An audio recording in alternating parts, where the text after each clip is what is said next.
Tennis star Novak Djokovic has been deported from Australia. His visa had been canceled because he misled authorities about his vaccination status.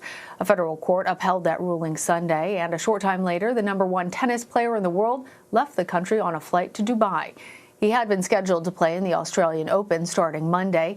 Australian officials require everyone coming into the country to be vaccinated against COVID-19, but Djokovic remains unvaccinated. The Serbian tennis star released a statement saying he was, quote, extremely disappointed by the court ruling, but respected it. Joining us now from London for more on this is CBS News foreign correspondent Imtiaz Tayeb. Imtiaz, thanks for being here. So under what grounds did the court in Melbourne toss out Djokovic's appeal leading to his deportation? Hey, Lana, good to talk to you. Yeah, what an extraordinary 11 days. Well, let's go to the courts. Basically, they said in a unanimous ruling by this 3-judge federal court bench, where the Chief Justice, a man by the name of James Alsop, basically said that the court's decision was based on, quote here, the lawfulness and legality of the immigration minister Alex Hawke's use of what's been described as discretionary powers to cancel Djokovic's visa. Now, you may remember the minister had canceled Djokovic's visa over concerns his presence in Australia, and I'm quoting here, would encourage what he called anti-vax sentiment in the country. Now, sit on that for a second. The concern was that Djokovic remaining in Australia would encourage anti-vax sentiment in the country. And we have to remember Australia is in the midst of its worst coronavirus outbreak. But really, the justices essentially said that their decision to throw out this appeal was because the minister's decision was legal and remains intact. But ultimately, and basically they also went on to say that it wasn't really up to them to decide on, quote, the merits of the wisdom of the discretion of the minister's decision. Now, this ruling, of course, ultimately dealt what we know is the final blow to Djokovic's hope of chasing a record 21st Grand Slam win at the Australian Open that starts on Monday. And this, of course, is much to the dismay of his family and friends, but a lot of people in Australia are cheering this decision because they believe he was trying to break the rules. Lana.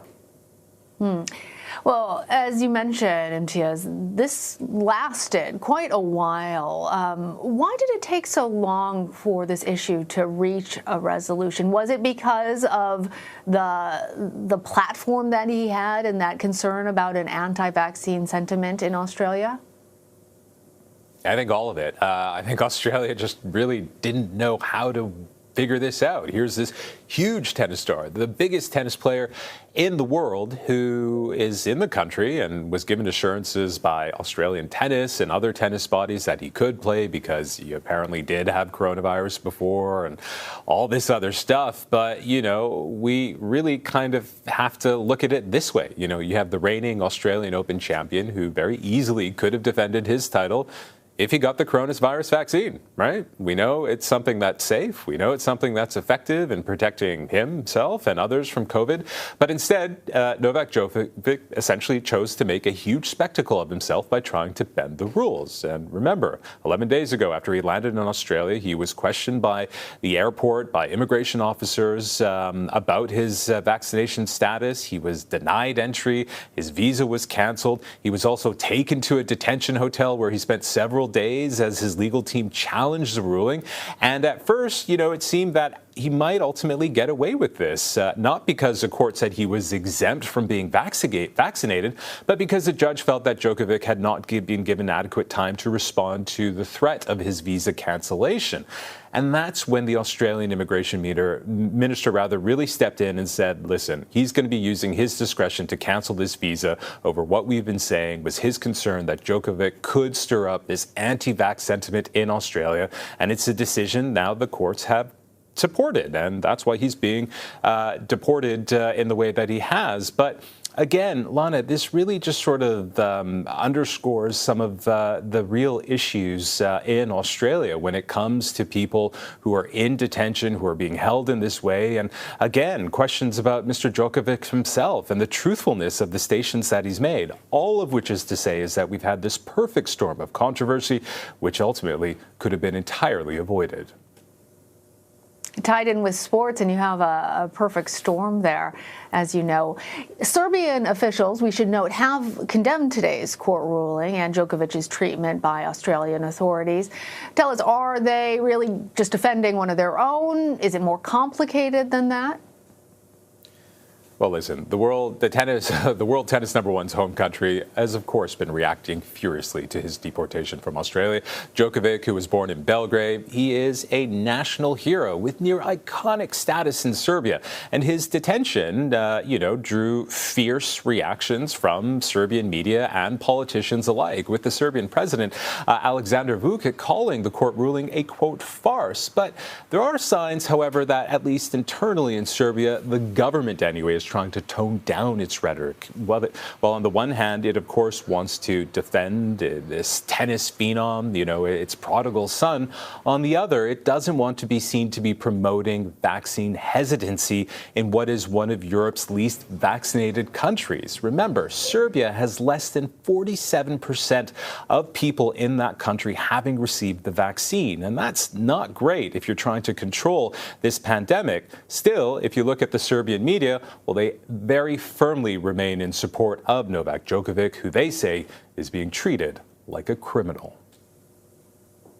What about the international tennis community? How are they reacting?